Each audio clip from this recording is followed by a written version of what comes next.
कान विश्वास भएन क्या?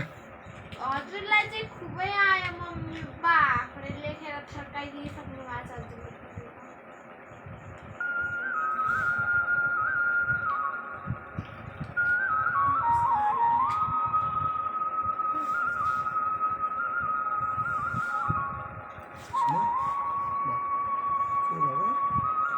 सुरु भयो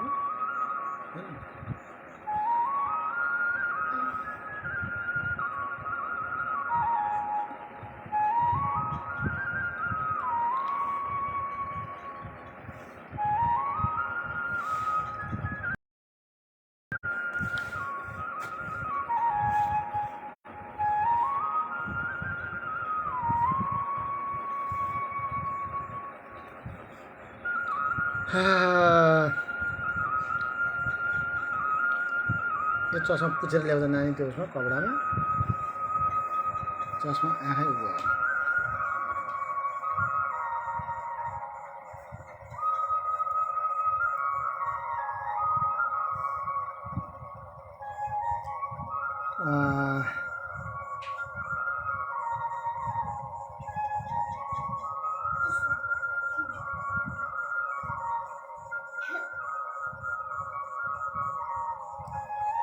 आज मिति 2079 साल वैशाख 30 गते, तदनुसार 2022 मे 13 तारिक, वैशाख शुक्ल पक्ष त्रयोदशी शुक्रबार का दिन राति 7:55 गइसकेको छ। लौकथा पाठ्य सर्वे दृश्य प्रतिष्ठानको 206औं श्रृङ्खलामा म वाचक मनोहर पोखरेल उपस्थित भइसकेको छु। आज नेपाली राजनीतिको अत्यन्तै महत्त्वपूर्ण दिन, राष्ट्रिय चाडको रूपमा आज स्थानीय तहको निर्वाचन सम्पन्न भएको छ। निर्वाचनै सम्पन्न नभनौँ, मतदानको प्रक्रिया सम्पन्न भएको छ। मतगणना बाँकी छ।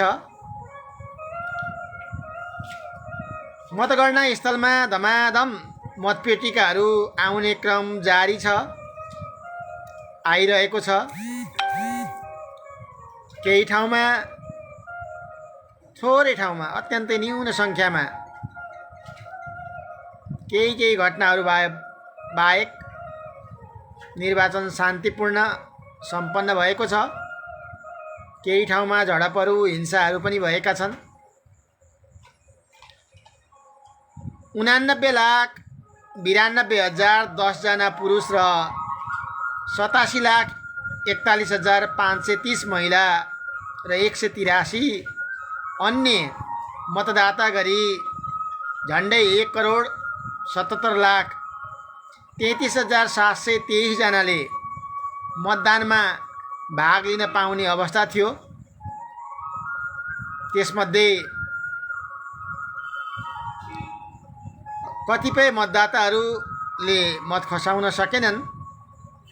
अहिले मतदाताहरूले 6 जना महानगर, 11 जना उपमहानगर र 276 नगरपालिकाको प्रमुख गरिकन 293 जना मेयर, त्यत्तिकै सङ्ख्यामा अर्थात् 293 जनै उपमेयरलाई निर्वाचित गरिरहेका छन् मतदाताहरूले।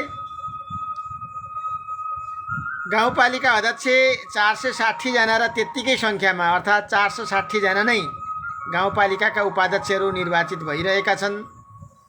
6,743 जना वडा अध्यक्ष, 6,743 जना नै महिला सदस्य र त्यत्तिकै सङ्ख्यामा दलित महिला सदस्यहरू पनि यो स्थानीय तहको निर्वाचनले निर्वाचित गरिरहेको छ भने खुला वडा सदस्यमा 13,486 जना निर्वाचित भइरहेका छन्।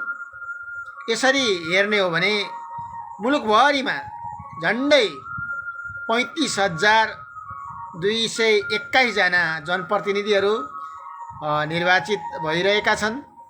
त्यसका लागि 7वटै प्रदेशमा 10,756वटा मतदान स्थल थियो। ती 10,756वटा मतदान स्थलमा 21,955वटा मतदान केन्द्र थिए। निर्वाचनमा खटिने कर्मचारीहरू पनि त्यत्तिकै ठुलो सङ्ख्यामा थियो। 1,09,088 जना कर्मचारीहरू खटिएको कुरा निर्वाचन आयोगले जानकारी दिइरहेको छ। स्वयंसेवकहरू पनि 65,865 जना खटिएका थिए। तर यसपल्ट केही दलहरूले चाहिँ नि मनोनयन नै गरेनन्। निर्वाचन आयोगमा 75वटा दलले दर्ता गराएका थिए आफ्नो नाम। त्यसमध्ये 65वटा राजनीतिक दलले मनोनयन पत्र दर्ता गराए भने 14वटा दलले कुनै पनि ठाउँमा एउटै पनि मनोनयन पत्र दर्ता गराएनन्। हामी मध्य प्रदेशमा छौँ। मध्य प्रदेशमा 136वटा स्थानीय तहमा 33,31,170 जना मतदाता थिए। म रहेको सप्तरी जिल्लामा 9वटा नगरपालिका र 9वटा गाउँपालिकाको निर्वाचन भइरहेको छ, जसमा 5,535 जना जनप्रतिनिधिहरूका लागि प्रतिस्पर्धा गरिरहेका थिए।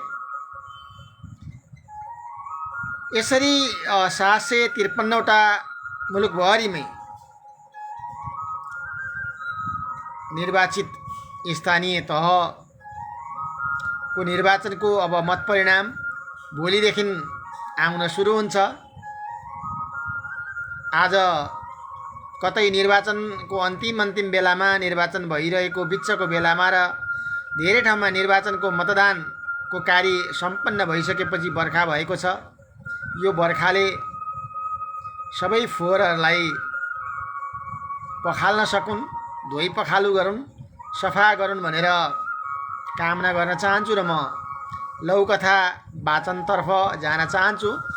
म केही साथीहरू आइसक्नु भएको छ, साहित्य प्रेमीहरू, लौकथा प्रेमीहरू। म उहाँहरूलाई स्वागत गर्न चाहन्छु। एन्जेल निलु आइपुग्नु भएको छ। एन्जेल निलुलाई भव्य स्वागत छ। नमस्ते दाई भन्नुभएको छ। हाम्रो पनि नमस्ते छ बहिनी। यसै गरी अमृता पराजुली पोखरेल पनि आइपुग्नु भएको छ सप्तकोशी नगरपालिका फतेहपुरबाट। एन्जेल निलु चाहिँ नि राजविराज नगरपालिकाबाटै हुनुहुन्थ्यो। यसै गरी योग प्रसाद उपाध्याय चापागाई हाम्रा लौकथाकार सर्जक पनि आइसक्नु भएको छ, हेरिरहनु भएको छ र उहाँले नमस्कार सर भन्नुभएको छ। भव्य स्वागत छ। हामीले पनि नमस्कार टक्र्यायौँ। भावना कोइराला अरियाल पनि आइसक्नु भएको छ, हेरिरहनु भएको छ। उहाँलाई पनि भव्य स्वागत छ। योग प्रसाद उपाध्याय चापागाईले आहा कति राम्रो जानकारी दिनुभयो भनेर भन्नुभएको छ। योग प्रसाद उपाध्यायजीलाई, योग प्रसाद उपाध्याय चापागाई सरलाई यो मिठो टिप्पणीका लागि हार्दिक आभार व्यक्त गर्न चाहन्छु। म पनि भर्खरै पर्यवेक्षणको काम सकेर भर्खर आउँदैछु, कोठाभित्र पस्दैछु र अब जानकारी भएको कुराहरू यहाँलाई पनि जानकारी गराएँ।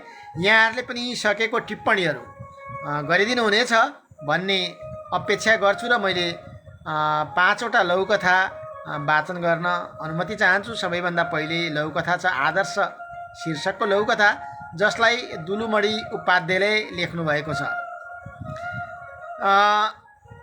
आज 5वटै लौकथा मेरा सहकर्मी मित्र, मेरा अनन्य मित्र, लौकथा पाठ्य सर्वे दृश्य प्रतिष्ठानका व्यवस्थापक नन्दलाल आचार्यले खोजिदिनु भएको हो। मैले खोज्न भ्याइनँ। आज मैले अघि पनि यहाँहरूलाई जानकारी गराइ नै हालेँ। जिल्लामा भएका निर्वाचनमा, मतदानमा भएका गतिविधिहरूका बारेमा पर्यवेक्षण गरेर भर्खरै कोठाभित्र पस्दैछु र पस्ने बित्तिकै म यो वाचन सुरु गरिहालेको छु। मैले यसलाई आज दुःखका साथ भन्नुपर्छ, 1-2 पल्ट म पहिले पढ्थेँ, तर आज मैले पढ्ने अवसर पनि पाएको छैन। सरासर वाचन गर्न गएको छु। केही त्रुटि भयो भने क्षमा गरिदिनु हुनेछ भनेर म दुलुमणि उपाध्यायजीले लेख्नुभएको लौकथा आदर्श शीर्षकको लौकथा वाचन गर्न चाहन्छु। लौकथा यसरी सुरु हुन्छ। सुभाष सर भन्ने बित्तिकै छात्र छात्राहरू विरक्त हुन्छ। विद्यालयको गणित जस्तो विषय हेलचक्राइ गरेर दिनदिनै आफ्नै व्यस्तता देखाउँदै हिँड्छन्। प्रधान शिक्षक पनि केही भन्नै नसक्ने। सर आज पिएम आउँछ, म विद्यालयको बाउन्ड्री वाल ग्रान्ड गराउँछु, म जानु पर्यो भन्यो हिँड्यो। यता प्रधान शिक्षक पनि लट्ठै पर्ने। बाउन्ड्री वाल सँगसँगै आफ्नो घरका लेट्रिन बाथरुमको मर्मत हुने पर्यो भनेर नै त होला नि। भोलि फेरि सिएम, पर्सि फेरि एमएलए, यसरी नै सधैँ उसको पढाउने समय हुँदैन थियो। तर वर्षेनी गणितमा फेल भएका छात्र छात्राहरूको सङ्ख्या बढेको कसले देख्ने। यता घरमा पनि ठिक्क पारेर छोरालाई विद्यालय छोडेर आफ्नो स्कुल जाने एकजना दायित्व बुझ्ने अभिभावक, पति अनि शिक्षाको राम्रो अभिनय गरेका छन् सुभाष सरले। यसरी नै दिन, महिना, वर्ष बित्दै गए। स्टाफहरूले पनि भन्दा भन्दा हार मानेर भन्नै छोडे। अभिभावकहरूलाई पनि ठिक्क पार्न सिपालु थिए सुभाष सर। जब बाहिरी रुपियाँ खेलाउन थाले तब उनी कुलतमा लागे। बिस्तारै मदिराप्रति पनि आसक्त भएको श्रीमतीले थाहा पाउन थालिन्। सुभाष सरको यस्तो बेहोरा निकै माथि पुगिसकेको थियो। एक दिन त कता हो जुवाको अड्डामा प्रहरीले फेला पार्दा हातमा पिस्तोल देखाएर भागे भनेको पनि सुनियो। आफै आफ मत्त भएर हिँड्ने सुभाष सरले गाउँले सोझा मान्छेका छोराछोरीको भविष्य ध्वंस पारेको पाप लाग्छ कि लाग्दैन भनेर मान्छेहरू पनि कुराकानी गर्न थालिसकेका थिए। तर विद्यालयका प्रधान शिक्षकको लोभ र सुभाष सरको व्यवहारले हजार छात्र छात्राहरूको भविष्य अन्धकार भइसकेको थियो। एक दिन छात्र छात्राहरूले हिम्मत गरेर विद्यालयका प्रधान शिक्षकलाई एउटा आवेदन पत्र पठाए। तर केही लाभ भएन। छात्र छात्रा दिक्क भएर विद्यालयको चौरमा हडताल गरे। त्यो पनि काममा आएन। अब छात्र छात्राहरूको प्रशासन स्लोगन गल्लीमा निस्क्यो। दैव संयोग सुभाष सरको छोरा त्यही गल्लीबाट घर जाँदै रहेछ। कसैलाई सोधेर उसले थाहा पायो कुनै सरकारी विद्यालयको शिक्षकको विरोधमा निस्केको समदल रहेछ। रातिको खाना खान सुभाष सर सपरिवार बसे। आमाले तिनैजनाको खाना अघिल्तिर राखिदिइन्। धेरै वर्षपछि यसरी उनीहरू एकैसाथ खाना खान बसेका थिए। छात्र छात्राहरूको दिउँसोको जुलुस देखेर आमा चाहिँ अलिक खिन्न थिए, तापनि कसैलाई केही भन्न सकेकी थिइनन्। सुभाष सरले छोरालाई सोधे, बाबु आदर्श, आज तिम्रो रिजल्ट भयो रे, कस्तो के गर्यौ तिमीले? आदर्शले उत्साहका साथ भने, बाबा मैले गणितमा 100, विज्ञानमा 100, अङ्ग्रेजीमा 95, अरू दुईवटामा मात्रै 90 आएछ। जान्नुहुन्छ बाबा, हाम्रो विद्यालयको गणित शिक्षक धेरै राम्रो हुनुहुन्छ। भन्नुहुन्छ भविष्यमा विज्ञानको छात्र हुनु छ भने गणित र विज्ञान अब्बल हुनुपर्छ अरे। तर आज मैले बाटोमा कुनै एउटा सरकारी विद्यालयको गणित शिक्षकको विरोधमा छात्रहरूले आन्दोलन गरेको देखेँ। अचम्म छ, हाम्रो समाजमा सरकारी शिक्षकको तलब पनि यति धेरै छ र पनि पढाउन कन्जुस्याइ, अनि प्राइभेट स्कुलमा टिचरको तलब यति कम हुँदा पनि यति राम्रो पढाइ होइन बाबा। सुभाष सर जुरुक्क उठेर भोलिदेखि विचार गर्नुपर्छ भन्दै सुत्ने कोठातिर लागे। दुलुमणि उपाध्याय लेख्नु भएको यो लघुकथा आदर्श शीर्षकको लघुकथा अत्यन्तै राम्रो छ। आसामको ओदालगढी निवासी दुलुमणि उपाध्यायजीले लेख्नु भएको कथाले एउटा शिक्षा दिएको छ, सन्देश दिएको छ। यसको अन्त्य पनि अत्यन्तै सकारात्मक ढङ्गले सम्पन्न भएको छ।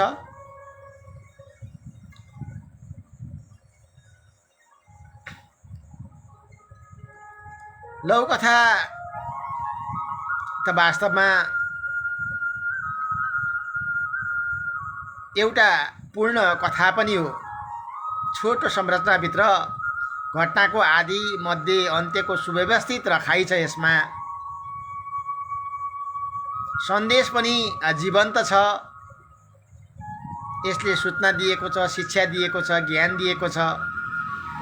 यो सबैको व्यवस्थापन यो लघुकथामा गर्नका लागि दुलुमणि उपाध्यायजी पोक्त देखिनु भएको छ। यसका लागि म फेरि पनि उहाँलाई हार्दिक आभार व्यक्त गर्न चाहन्छु। यो बिचमा केही अन्य प्रयोगकर्ता स्रष्टा द्रष्टाहरू पनि आइसकेको मैले देखेको छु। म उहाँहरूलाई हार्दिक स्वागत गर्न चाहन्छु। भावना कोइरालाजी, योगप्रसाद उपाध्यायजी, अमृता पराजुलीजी, पछि विष्णुप्रसाद उप्रेतीजी आइपुग्नु भएको छ। लघुकथाकार विष्णुप्रसाद उप्रेतीजीलाई हार्दिक आभार छ। नमस्कार सबैमा भनेर लेख्नु भएको छ। मैले पनि हाजिरी जनाएँ भनेर भन्नुभएको छ। विष्णुप्रसाद सरलाई भव्य स्वागत छ। यसै गरी अमृता घिमिरेजी, हाम्रै प्रतिष्ठानकी वाचक अमृता घिमिरे पनि आइसक्नु भएको छ। हार्दिक नमन सर अनि सम्पूर्णमा भन्नुभएको छ। यहाँलाई पनि हार्दिक नमन र धन्यवाद ज्ञापन गर्न चाहन्छु, भव्य स्वागत गर्न चाहन्छु। अनुग्रह राणा पनि आइसक्नु भएको छ। अनुग्रह राणा मगरलाई पनि हार्दिक धन्यवाद छ। नवीन मिश्रजी पनि दाई नमस्ते भन्दै देखा पर्नु भएको छ। उहाँलाई पनि नमस्ते छ। तोयना सुवेदीजीलाई पनि म देखिरहेको छु। नमस्कार सबै साहित्य अनुरागी सर्जकहरूमा र वाचकमा पनि भन्नुभएको छ। हार्दिक धन्यवाद र भव्य स्वागत छ। आज राजकुमार कार्कीजीलाई देखिरहेको छु। उहाँलाई पनि भव्य स्वागत छ। एन्जेल निलुले लेख्नु भएको छ, धेरै राम्रो सन्देश, धेरै बधाई छ। दुलुमणि सरलाई भन्नुभएको छ। दुलुमणि सर होइन, म्याम हो उहाँ। दुलुमणि उपाध्याय असमका हुनुहुन्छ। उहाँले लेख्नुभएको, उहाँ सर नभएर म्याम हुनुहुन्छ। एन्जेल निलुलाई दुलुमणि भन्ने सर भन्ने उहाँलाई लागेछ। त्यसलाई करेक्सन गर्न चाहन्छु म। राजकुमार कार्कीजीले नमस्कार सबैमा भन्नुभएको छ। म फेरि यहाँहरूको टिप्पणी पढ्ने गरी आउनेछु। अहिले म लघुकथा दोस्रो लघुकथातर्फ अगाडि बढ्न चाहन्छु। लघुकथाको शीर्षक छ उत्तर। कमल वाग्लेले लेख्नु भएको यो लघुकथा शीर्षक उत्तरको लाई म वाचन गर्न अगाडि बढ्न चाहन्छु। कमल वाग्लेले लेख्नु भएको लघुकथा उत्तर यसरी सुरु हुन्छ। बाहिर कसैले बोलाएको जस्तो लागेर हजुरआमा जुरुक्क उठिन्। हजुरआमा सँगै सुतेको 5 वर्ष सानो नाति पनि साथै उठ्यो। ढोका खोल्नुहोस् न, बाहिरबाट फेरि आवाज आयो। को हो भित्रबाट? हजुरआमाले सोधिन्। नातिले पनि हजुरआमाको मुखमा हेरी रहेको थियो। हजुरआमा पनि यो रातिमा कसले बोलाएको होला भन्ने मनमा सोध्दै ढोका नजिकै पुगेर भनिन्, को यो रातिमा बोलाउने? बाहिरबाट महिलाको स्वर आयो, म हुँ आमा, चिन्नु भएन? म राधा के, पल्लो घरकी बुहारी। ढोका खोल्नुहोस् न। अत्यन्तै अनुरोधपूर्ण आवाज आयो। ए राधा पो हो? हजुरआमाले ढोका खोल्दै भनिन्। नाति पनि हजुरआमा साथै ढोकामा देखियो। आउन राधा भित्रै। किन आयो यति रातिमा छोरी काखमा लिएर? हजुरआमाले सोधिन्। मलाई बस्न खान भएन, रातिमा सधैँ जाँड खाएर आएर छोरो किन पाइनस्, छोरी छोरी मात्रै पाउने भन्दै दिनदिनै पिट्ने, नाना थरी बात लगाउने, म त हैरान भएँ आमा, के गर्ने होला? राधाले रुँदै रुँदै भनिन्। कमाएको पैसाले सधैँ जाँड खाएर आउने र छोरीहरू पिट्ने मलाई तथानाम गाली गर्दै पिट्ने, रातभरि सुत्नु छैन, म त बस्न खट्न नसक्ने भएँ भन्दै बेसरी रुन थाले। जाँड भनेको के हो हजुरआमा? नातिले डढाइ डढाइ हजुरआमालाई सोध्यो। हजुरआमा र रोइरहेकी राधाले सानो बच्चाको मुखमा हेरे। उत्तर नपाएर होला हजुरआमाको र राधाको मुखमा हेर्दै मलिनो अनुहार लगायो। कथा समाप्त भयो। उत्तर लघुकथाका लागि कमल वाग्लेलाई हार्दिक आभार छ।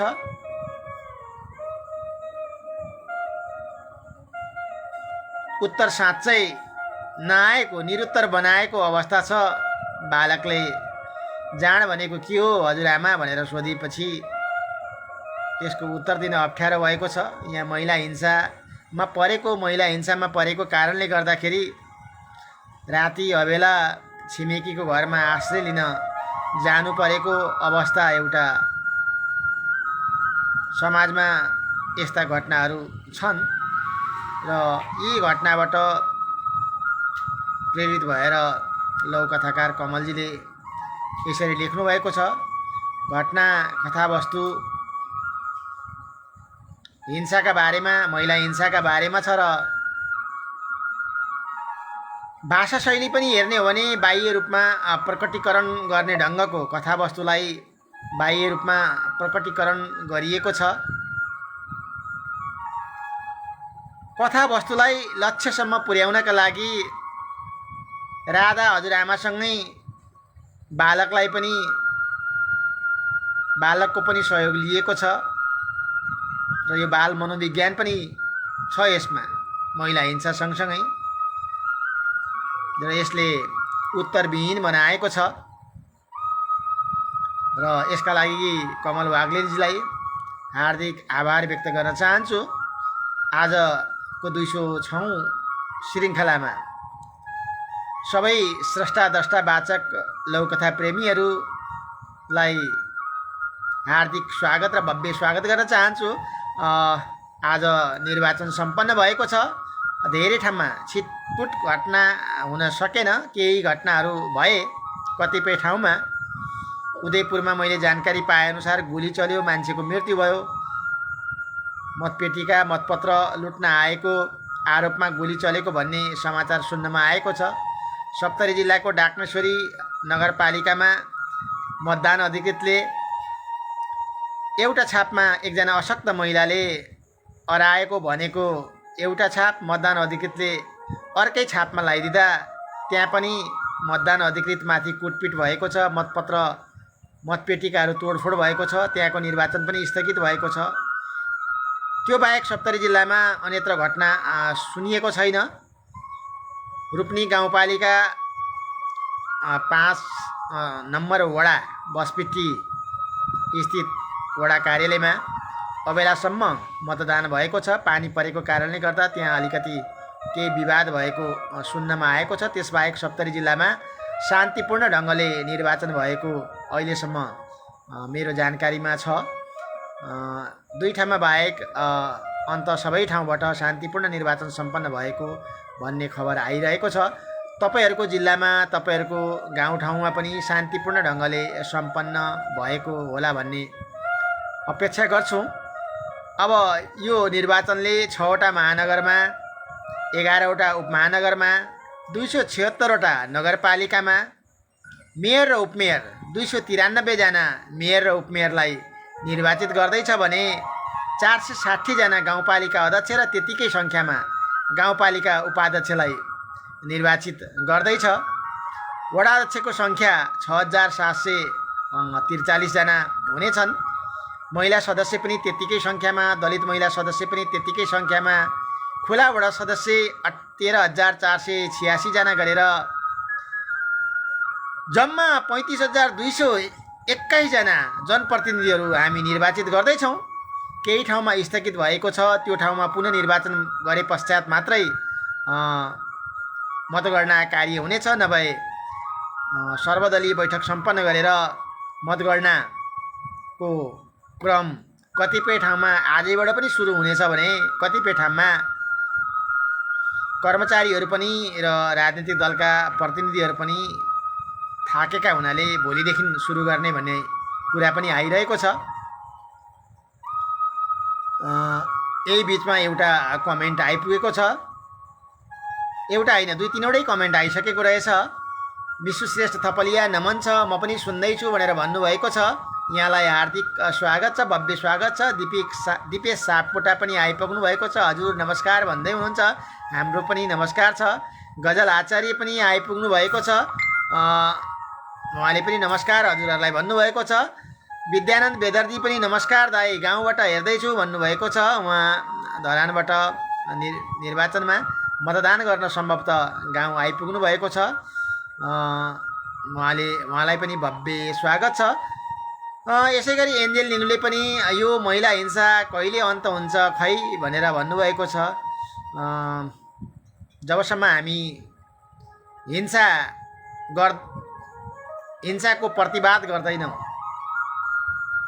हिंसा सहने बानी गरिरहन्छौँ, तबसम्म हिंसा भइरहन्छ। जबदेखि हामी हिंसाको प्रतिकार गर्न थाल्छौँ, प्रतिवाद गर्न थाल्छौँ, सम्बन्धित निकायमा उजुरी गर्न थाल्छौँ, अनि क्रमसँगै महिला हिंसा अन्त्य हुन्छ। पुरुषहरूले हिंसा गर्न पाउनु अधिकार ठानेका छन् भने महिलाहरूले पनि अलिअलि हिंसा गर्नु त हाम्रो कर्तव्य नै हो भन्ने ठानेका छन्। मलाई लाग्छ यसकारणले पनि हिंसाको अन्त्य भएको छैन। पुरुषहरूले पनि हिंसा गर्न हुँदैन भन्ने चेत आउन जरुरी छ भने महिलाहरूले पनि हिंसा सहन हुँदैन भन्ने चेत विकास हुन जरुरी छ। मलाई लाग्छ यसो भयो भने महिला हिंसा क्रमशः अन्त हुँदै जानेछ। धेरै कुराहरू त विकसित समयक्रममा विकसित पनि भइरहेको छ र पुरुष हिंसामा पर्न थालेका छन् भन्ने यहाँ गुनासोहरू पनि आउन थालेका छन्।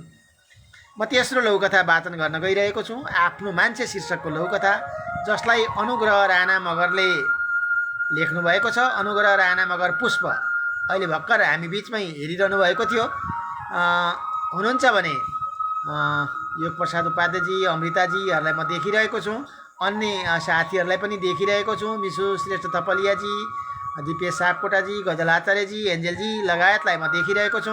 तपाईँहरूले यदि यो लौकथा पाठ्य सर्वदृश्य प्रतिष्ठानलाई स्नेह गर्नुहुन्छ, माया गर्नुहुन्छ भने यहाँहरूले पनि स्नेह गरेर अरू स्रष्टा दष्टा वाचक श्रोता मित्रहरू समक्ष यहाँहरूले पनि सेयर गरेर पठाइदिनु हुनेछ भनेर मैले आग्रह गरेँ र तेस्रो लौकथा म वाचन गर्न चाहेँ। आज महिनाको अन्तिम दिन, पानीको शुल्क बुझाउने दिन। आज नबुझाए जरिमाना भर्नु पर्थ्यो। समय 9 बजेको थियो, कार्यालय खुल्ने समय। रामबहादुर हतार हतार गर्दै कार्यालयतिर दौडिए। उसलाई उता भ्याएर आफ्नो काममा पनि सहभागी हुनुपर्ने थियो। साहुजीलाई हिजो नै यस्तो छ, अलिक भ्याउँदिन होला, छुट्टी दिनुहोस् भनेको थियो। साहुजीको पसलमा धेरै काम भएकोले तिमी जसरी भए पनि आऊ भनेको थियो। उसलाई पनि एक दिनको हर्जना पाकेन भने निकै गाह्रो हुन्थ्यो। त्यही कामको पारिश्रमिकबाट घर परिवार धानेको थियो। उसले कार्यालय पुग्यो। मानिसहरू धेरै भेला भइसकेका थिए। समय भएको र हाकिम साहब पनि आइसक्नु भएकोले पिउनले सबैलाई लाइन लाग्न अनुरोध गरे। सबैको हतार उस्तै देखिन्थ्यो। अनुशासन पालन गरे। नम्बर 10 मा परे। पनि काम गर्न जान ढिलो हुने छाटकाट देखेर पिउन दाईलाई बोलाएर आफ्नो बिन्ती बिसाए। दाई, मेरो अलिक हतार छ, हाकिम साहबलाई भनिदिनुहोस् न है। हुन्न त्यसरी, सबैको उस्तै हो, तपाईँ पनि आफ्नो पालो पर्खनुहोस्, पिउनले भन्यो। हस् भन्दै टाउको कन्याउँदै पालोलाई पर्ख्यो।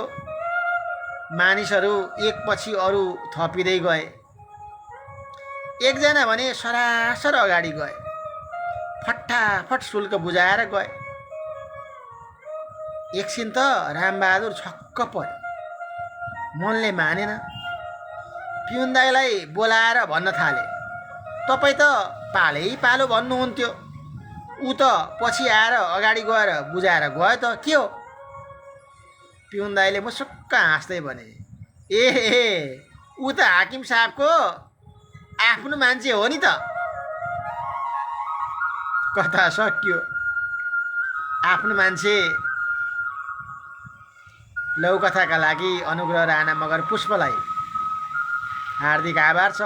सखुवा सभा निवासी, हाल मलेसियामा रहनुहुन्छ र त्यहीँबाट लेख्नुभएको यो लौकथाका लागि हार्दिक आभार प्रकट गर्दछु। साँच्चै भन्छुन् सिफारिस पावर जहाँ पनि लाग्दो रहेछ। अनुशासनमा बस्ने मान्छेहरू, इमान्दार मान्छेहरू जहिले पछाडि पर्ने, अनुशासन नमान्नेहरू जहिले अगाडि हुने, यसले आश्चर्य त बनाएकै छ। र यसलाई स्वाभाविक ठान्ने प्रवृत्ति पनि बढ्दै गएको छ, जुन चाहिँ नि दुःखद कुरा हो। अनुशासन, नियम कानुन सर्वोपरि हुनुपर्छ, सबैभन्दा माथि हुनुहुन्छ। विधिको शासन भयो भने मात्रै, अनुशासन कायम रह्यो भने मात्रै एउटा सभ्य समाजको निर्माण हुन सक्छ। अनि मात्रै हामी सभ्य, सुसंस्कृत, विकसित समाजको परिकल्पना गर्न सक्छौँ। आफ्नो मान्छेको नाममा यसरी अनुशासन उल्लङ्घन गर्न हुँदैन, हुन दिँदा हुँदैन। जोसुकै भए पनि विधिको शासनमा बस्नुपर्छ भन्ने कुरा सन्देश र शिक्षा दिँदै एउटा मिठो व्यङ्ग्य प्रहार गर्दै यो कथाको प्रभावकारी अन्त्य भएको छ। यसका लागि अनुग्रह राणा मगर पुष्पजीलाई फेरि पनि हार्दिक आभार व्यक्त गर्न चाहन्छु। मैले अघि पनि यहाँहरूलाई अनुरोध गरेँ, यसलाई, यो लौकथा पाठ्य सर्वे दृश्य प्रतिष्ठानको फेसबुक लाइभ पेजलाई यहाँहरूले सेयर गरेर धेरैभन्दा धेरै लौकथा प्रेमीहरूको बिचमा पुर्याइदिनु हुनेछ भनेर मैले अपेक्षा गरेको छु, आशा गरेको छु। यो सँगसँगै म अबेला भइसकेको छु, म अगाडि बढ्न चाहन्छु। चौथो लौकथा वाचन गर्न चाहन्छु। 4 शुद्धि शीर्षकको लौकथा, जसलाई हाम्रै प्रतिष्ठानका व्यवस्थापक नन्दलाल आचार्यले लेख्नुभएको छ। लौकथा यसरी सुरु हुन्छ। महाराजजी, म आफ्नो समस्या हजुर सामु राख्न चाहन्छु। मैले भिक्षाटनमा हिँडेका जोगी बाबासँग कुरा राख्न अनुमति मागे। यो महाराज शब्दले आर्थिक भेद ल्याउँछ, म कहाँ यस्तो शब्दको प्रयोग बन्दै नगर। उसले सेतादारी मुसार्दै भने, बाबा, मैले जहिले जे खाए पनि अपच हुन्छ, बेचैनीले सताउँछ, छुटकाराको उपाय केही छ त? मैले बिन्ती बिसाएँ। उनले भान्साघर आँगनको सरसफाई, खानेकुरा जुटाउने पैसा, पकाउने खाने समय र भान्सेको र खाने बेलाको आफ्नो मानसिक अवस्थाबारे जानकारी लिए। मैले उत्तरमा भनेको थिएँ, बिहान बेलुकी बडाड कुराड गरे पनि धुलो दुवाले भान्साघर कब्जा गर्छ। अफिसमा दैनिक आउट कमाइ हुन्छ, त्यसैले खानपिनको बन्दोबस्त हुन्छ, पकेट खर्च पनि चल्छ। खाना खाने समय फिक्स छैन, फुर्सदमा खाने हो, खाने बेलामा पनि हतार हुन्छ। कामको चापले तनावग्रस्त अवस्थामा उभ्याउँछ, अरू त ठिकै छ। मेरो लामो कुरा सुनेर उनले भने, ठिक होइन, सबै बेठिक रहेछ, तिम्रो जीवनचर्या नै अशुद्ध रहेछ, पेटमा रोग हुर्कनुको कारण पत्ता लाग्यो। म जान्न उत्सुक भएँ।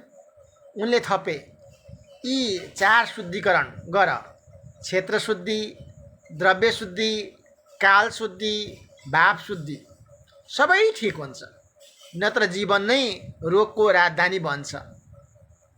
कथा समाप्त भयो। उदयपुर सिद्धार्थ टोल निवासी नन्दलाल आचार्य हाल सिर्जना कुटी सिरा गोलबजारमा बस्नुहुन्छ, शिक्षण पेसा गर्नुहुन्छ, हाम्रो लघुकथा पाठ्य सर्वदलीय प्रतिष्ठानको व्यवस्थापक हुनुहुन्छ। यो 4 शुद्धि शीर्षकको लघुकथाका लागि हार्दिक आभार व्यक्त गर्न चाहन्छु।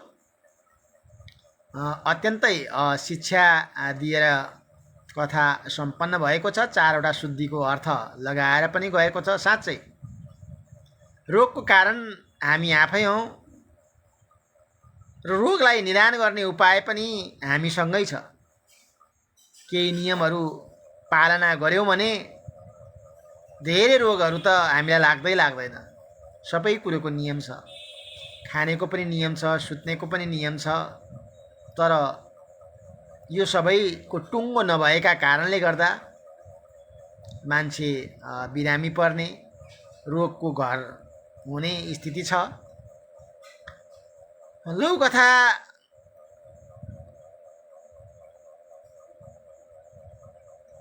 कथाका पात्रहरू, यसका वातावरणहरू, समयहरू अत्यन्तै उपयुक्त ढङ्गले राखिएको छ।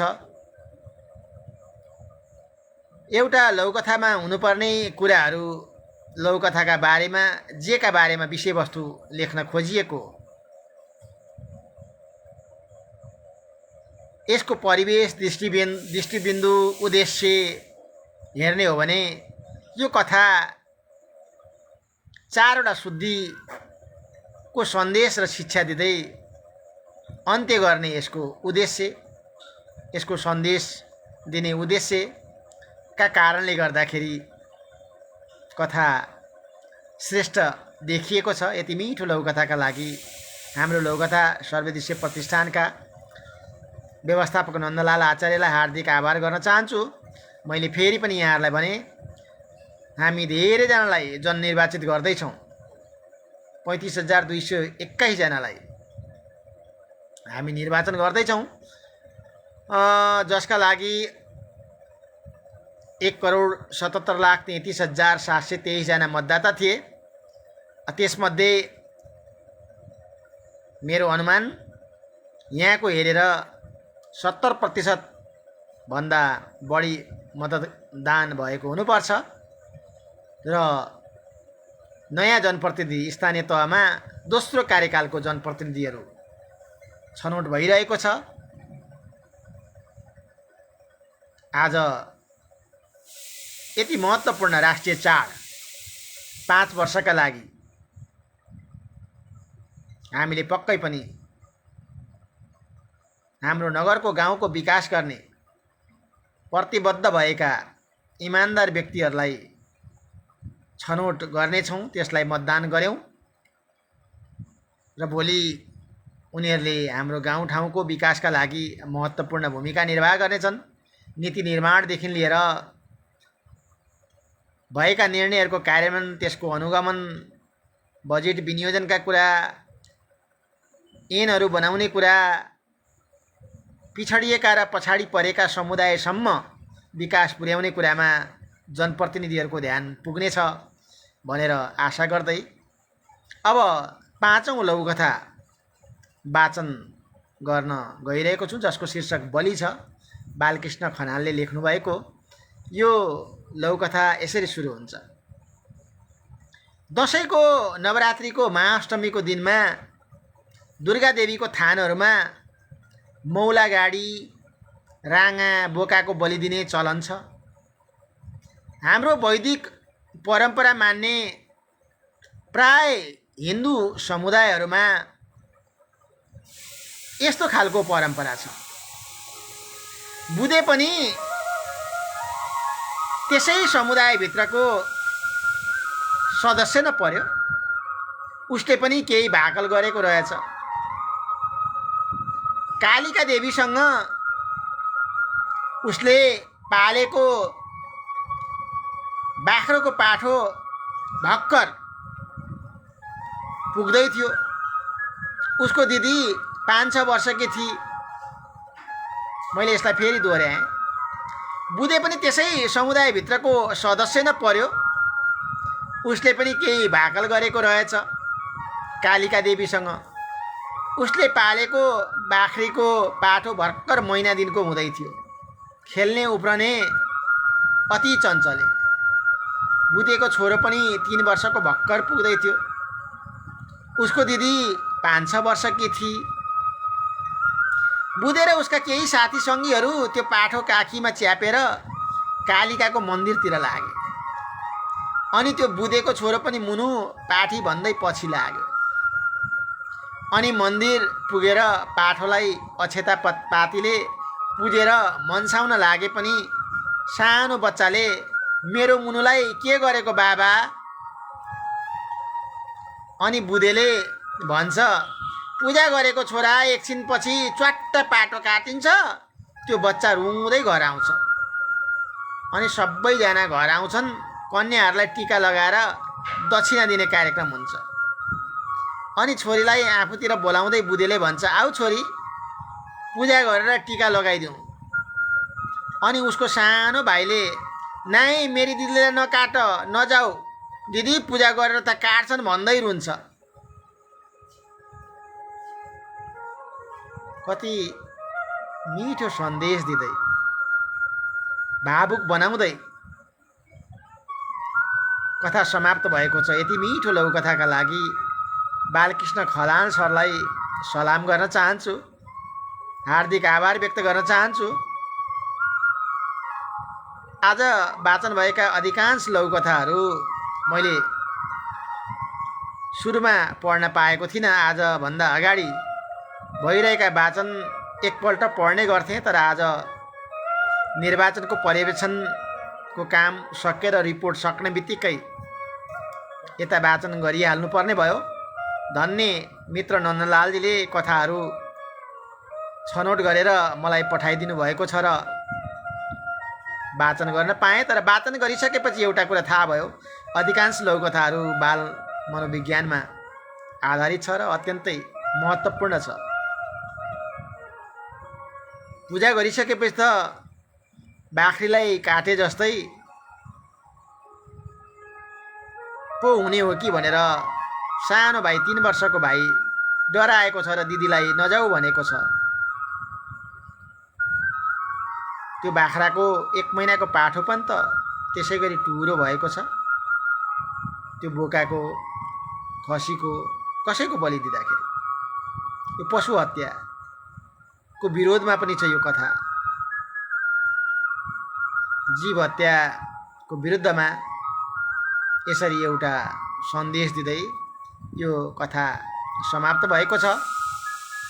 र स्रष्टाले ध्यान दिएर सुन्दर लघुकथा सिर्जना गर्नुभएको छ। यसलाई लघुकथाको मियो जुन शीर्षक हो त्यसलाई वरिपरि घुमाउँदै घुमाउँदै कथाको अन्त्य भएको छ। बालकृष्ण खनालले बलि शीर्षकको यो लघुकथा यसकै मियो वरिपरि घुम्दै घुम्दै लघुकथा समाप्त भएको छ। यति मिठो लघुकथाका लागि बालकृष्ण खनाल सरलाई हार्दिक आभार व्यक्त गरेँ। सबै लघुकथा आज उत्कृष्ट लाग्यो मलाई। मैले वाचन गरेँ। श्रोता दर्शकहरूको माया हामीप्रति रहिरहनेछ। यो स्नेह अनि हौसलाले हामी एकै दिन पनि नमिराइकन प्रत्येक दिन राति 7:55 समसामयिक समय सान्दर्भिक लघुकथाहरू लिएर आउने गरेका छौँ र आज पनि यहाँहरूकै माया सद्भावका कारण हामी अत्यन्तै व्यस्तताका बावजुद पनि आइपुगेका छौँ। हाम्रा आदरणीय प्रयोगकर्ता श्रोता दर्शक लघुकथा प्रेमीहरूलाई धेरै धेरै आभार व्यक्त गर्न चाहन्छु। भोलि पनि यसै गरी कृष्ण तिमिल सिन्हाजी, मिठो स्वरका धनी कृष्ण तिमिल सिन्हाजी 7:55 यहाँहरू समक्ष हामीहरू समक्ष आइपुग्नुहुनेछ। उहाँलाई पनि मलाई जस्तै स्नेह माया गरेर वाचन सुनिदिनुहुनेछ, उहाँको कथामा टिप्पणी गरिदिनुहुनेछ र सेयर गरेर बढीभन्दा बढी मानिसका बिचमा पुर्याइदिनुहुनेछ भन्ने आशा गर्दै म यहाँहरूलाई सबैलाई आजको दिन सुखमय होस्। धेरै ठाउँमा पानी परेको छ। हाम्रो यहाँ सप्तरी जिल्लामा पनि निर्वाचन सकिने बेला हुन लाग्दा पानी परेको छ। मलाई लाग्छ यसले धेरै फोहोरहरू, धुलो कसिङ्गरहरू फ्याँक्नेछ, बढार्नेछ, सोहोर्नेछ, सफा बनाउनेछ। यहाँहरूकोतिर पनि यस्तै हुनेछ भनेर अपेक्षा, आशा, विश्वास गर्दै सबै लघुकथाकारहरूलाई हार्दिक आभार व्यक्त गर्न चाहन्छु र हामीलाई हौसला बढाउनका लागि सुरुदेखि अन्त्यसम्म वाचन कार्यमा सरिक हुनुहुने, सहभागी हुने, टिप्पणी गर्नुहुने सबैप्रति हार्दिक आभार व्यक्त गर्दै म यहाँहरूको बिचबाट शुभरात्रि भन्दै नमस्कार गर्दै ओझल पर्न चाहन्छु। फेरि मौका मिले यहाँहरूको माया स्नेहका साथ म फेरि टुप्लक्क हाजिर हुने नै छु। अहिलेलाई बिदा चाहन्छु। हस्त, नमस्कार।